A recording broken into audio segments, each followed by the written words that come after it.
Avinash Reddy Kadapa MP Jaganmohan Reddy గారికి అత్యంత ప్రీతిపాత్రుడైన పిల్లాడు. ఎందుకంటే ఈయన ఎక్కువ పిల్లోడైనా సంబోధిస్తుంటారు అవినాష్ రెడ్డి గారిని. వివేకానంద రెడ్డి గారి హత్య, గొడ్డల పోట్లు, గుండెపోట్లు సంవత్సరాలు నుంచి వింటున్నాం ఇది. కానీ దానికి న్యాయం జరగలేదని చెప్పి సునీత గారు ఇప్పటికీ పోరాటాలు సాగిస్తున్నారు. ఇప్పుడు సుప్రీంకోర్టు కీలకమైన నిర్ణయం తీసుకోబోతుందంటూ జరుగుతున్న ప్రచారం ఏంటంటే, ఇందులో ఎవరైతే ముద్దాయిలుగా ఉన్నారో, బెయిల్ మీద ఎవరైతే ఉన్నారో అవి రద్దు చేసే ఆలోచనలో ఉన్నట్లుగా జరుగుతున్న ప్రచారం. ఎందుకంటే వాదోపవాదనలు జరిగినాయి. సిబిఐని కూడా కోర్టు అడగడంలో ఆంతర్యం ఏంటి? ఎందుకు అడిగింది సిబిఐని? మళ్ళీ విచారణ ఏమైనా చేయాల్సిన అవసరం ఉందని. మరి మళ్ళీ విచారణ చేస్తే పాత వాళ్ళందరినీ, జరిగిన అంశాలన్నింటినీ బయటికి కక్కిస్తారా? అవినాష్ రెడ్డి బెయిల్ రద్దు అయితే పరిస్థితి ఏంటి? వైసీపీ ఎంపీ అవినాష్ రెడ్డి మెడకు బిగిస్తున్న ఉచ్చు. వివేక హత్య కేసులో బెయిల్ రద్దు చేసే అవకాశం ఉందని వార్తలు. అవినాష్ రెడ్డి వివేక హత్య కేసులో మాస్టర్ మైండ్ సిద్ధార్థ్ లోద్రా అన్నారండి. సిద్ధార్థ్ లోద్రా ఎలాంటి లాయర్ వేరే చెప్పాల్సిన అవసరం లేదు. ఇండియాలోనే టాప్ 10లో ఆయన ఒకడు. ఆయన తీసుకున్నాడు ఈ కేసుని. ఆయన ఏమంటున్నాడంటే, అవినాష్ రెడ్డే వివేక హత్య కేసులో మాస్టర్ మైండ్ అని చెప్పి జడ్జి ముందు చెప్పారట. హత్యలో కోర్టులు చేతులు మారిన వైనంపై దర్యాప్తు అవసరంగా ఉంది. చూడండి ఎంత కీలకమైన అంశాలు ఇవి. కోర్టులు చేతులు మారి, ఇవన్నీ అందరికీ తెలిసినవే, ఎవరికి తెలీదు. కడపలో ఏ గడపని అడిగినా చెప్తారు ఎవరెవరి పాత్రలు ఉన్నాయని. నేను ఏదో అవినాష్ రెడ్డి గారు అన్నారు, వీళ్ళు చేశారు, వాళ్ళు చేశారని నేను చెప్పను. ఎవరికి అవకాశం ఉంది, ఎవరికి అవసరం ఉంది, అంత ప్లాన్డ్గా, అతి కిరాతకంగా. అది ఎంత సౌమ్యుడండి వివేకానంద రెడ్డి గారు. వైఎస్ రాజశేఖర రెడ్డి గారు ఏముండేది, ఆయన రాజకీయ పరంగా హైదరాబాద్లోనో అక్కడే ఎక్కువగా ఉండేవాడు. ఆయన పులివెందులంతా కూడా ఈయన్నే కదా దేవుళ్ళలో చూశారు. ఆయన రాష్ట్రంలో ఆయనకు ఉండొచ్చు కాక, రాజశేఖర రెడ్డి గారు నేను తక్కువ చేస్తున్నానని కాదు, పులివెందులో ఏం చెక్క పెట్టాలని ఈయనే. ఆయన అంటే ఉచ్చబోసేవారు, ప్రాణపదంగా అభిమానించేవారు. అలాంటి వ్యక్తిని అతి కిరాతకంగా, సినిమాల్లో కూడా అంత దారుణంగా ఉండదేమో, అలా నరికి పడేశారు. దాన్ని బయటికి రావాలి కదా ఎవరు చేశారన్నది. ఇక అవినాష్ రెడ్డి ముందస్తు బెయిల్ రద్దు చేయొచ్చని సిబిఐ రద్దు చేసే అవకాశం ఉన్నట్లుగా. ఘోరంగా హత్య జరిగితే గుండెపోటుగా చిత్రీకరించే ప్రయత్నం చేశారు, కోర్టులు చేతులు మారినాయి. ఎవరికి అవసరం ఉంది?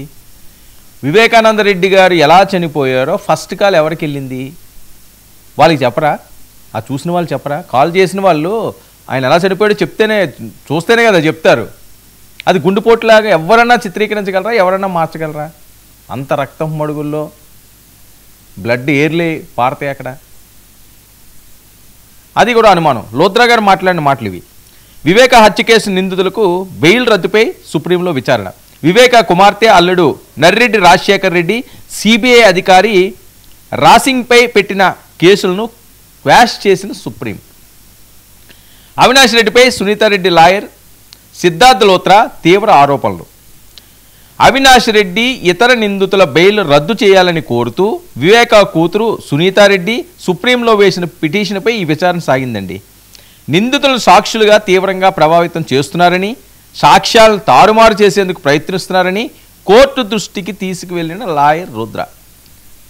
చనిపోయే వాళ్ళు చనిపోతున్నారు, ఒకరికి ఏదో చిన్న చిన్న యాక్సిడెంట్లు అవుతాయి, ఒకరు మంచం మీద చనిపోతారు, ఇంకో రకంగా చనిపోతారు.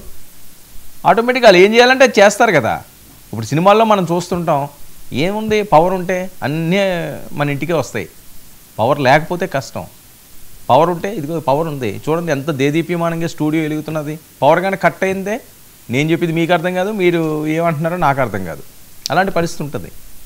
సో వాళ్ళ పవరు, ఆ పవర్లో ఏదన్నా చేస్తారు, చేశారు, ఆల్రెడీ అయిపోయింది, ఇప్పటికైనా కళ్ళు తెరాలంటున్నారు. ఇక కుట్రలో భాగంగానే సునీత ఆమె భర్త సిబిఐ మాజీ ఎస్పీపై ఉద్దేశపూర్వకంగా కేసులు నమోదు చేశారని ఆరోపణలు. లోతైన దర్యాప్తు జరపాల్సిన అవసరం ఉందన్న లాయర్, అప్పుడే సూత్రధారులు పాత్రధారులు బయటికి వస్తారని వాదనలు. ఇక ఈ కేసులో సాక్ష్యాల ధ్వంసం జరిగిందని దర్యాప్తులో తేలిందన్న సిబిఐ అదనపు సోలిసిటర్ జనరల్ ఎస్వి రాజు. చూడండి, మొదట గుండెపోటు, తర్వాత రక్తపు వాంతులని ప్రచారం. హత్యను కప్పిపుచ్చేందుకు ప్రయత్నాలు. అప్రూవర్గా మారిన దస్తగిరిని బెదిరించారన్న ఏపీ ప్రభుత్వ తరపు న్యాయవాది అమ్మది. ఇక నిందితులను కస్టడీలోకి తీసుకుని విచారించాలా, ఎంతమంది నిందితులు బెయిల్ రద్దు చేయాలో స్పష్టత ఇవ్వాలని ఆదేశం. తదుపరి విచారణ సెప్టెంబర్ 9 వాయిదా వేసిన సుప్రీంకోర్టు. అంటే మరికొన్ని రోజుల్లో ఈ కేసుకు సంబంధించి పూర్తి నిగ్గు తేలనుంది. ఈసారి వీళ్ళని కాపాడడానికి ఆ పవర్ లేదు అని జరుగుతున్న ప్రచారం. లోత్రా కూడా ఆ రకంగానే మాట్లాడుతున్నారు. గత ప్రభుత్వం హయాంలో, వైఎస్ఆర్సీపీ హయాంలో కేసు ముందుకు వెళ్ళలేదు. సిబిఐ అధికారులు కడప వస్తే సినిమాల్లో బెదిరించినట్టు బెదిరించి వెనక్కి పంపించారట. కథలుగా మనం విన్నాం కదా, ఎన్ని కథనాలు దీని మీద. సో మరి ఇలాంటి అంశాలన్నీ ఉన్నప్పుడు ఇలాంటి కేసుని ఒక వైఎస్ రాజశేఖర రెడ్డి, మాజీ ముఖ్యమంత్రి స్వర్గీయులు, వాళ్ళ సోదరుడిని ఇంత దారుణంగా హత్య చేస్తే ఇప్పటికొచ్చి హత్య చేసింది ఎవరో తెలియదు.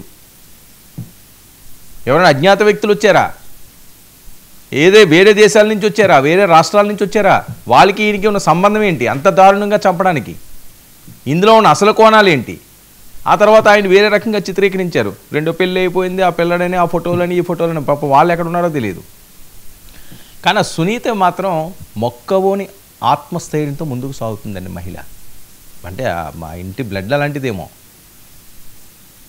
ఆవిడికి ఇల్లు ఉంటాయి, చాలా కబుర్లు ఏవో చెప్పుంటారు, వదిలే ఎందుకు అవసరం లేదు ఏదో చేద్దామని. మరి ఆవిడైతే అవన్నీ కూడా బయటికి చెప్పట్లేదు, లేకపోతే బయటికి చెప్పేస్తారని భయపడి ఆవిడకి ఏమైనా ఆఫర్లు ఇవ్వలేదేమో. దస్తగిరి, ఆ చనిపోయిన రంగయ్య ఆయన. సో వీళ్ళందరూ వీళ్ళే కదండి, చాలామంది ఇందులో ఉన్నారు. చాలామంది పాత్రధారులు, సూత్రధారులు ఉన్నారు. సిబిఐ క్లియర్గా చెప్తున్నది ఏమండి, అక్కడ ఉన్న సాక్ష్యాలన్నీ కూడా కనుమరుగు చేసేశారు, మాయం చేసేశారు అని. మరి సుప్రీంకోర్టు కానీ దీని మీద ఒక డైరెక్షన్ ఇస్తే, అవినాష్ రెడ్డి గారు బెయిల్ రద్దు అయితే, ఇప్పటికే జగన్మోహన్ రెడ్డి గారికి కష్టాలు వైఫైలో చుట్టుముట్టు ఉన్నాయి, పులివెందులే ఓడిపోయిన పరిస్థితి. ఇప్పుడు అవినాష్ రెడ్డిని కడప నుంచి కానీ ఎగ్జిట్ చేస్తే, ఆయన్ని కానీ తప్పిస్తే, జైలుకి కానీ పంపిస్తే ఇంకా ఇబ్బందులు పడిపోతారండి. మరి సుప్రీంకోర్టు ఇంత సీరియస్గా దీని మీద ఫోకస్ పెట్టింది అంటే, సునీత గారు పట్టుపట్టి అక్కడ ఉన్నారు అంటే, సిద్ధార్థ లోత్రా ఆయన కూడా దీని మీద ఫుల్ ఫోకస్ పెట్టారు అంటే, అవినాష్ రెడ్డి బెయిల్ రద్దు ఖాయం. ఇది జరుగుతున్న ప్రచారం. మరి ఏం జరుగుతుందో చూద్దాం.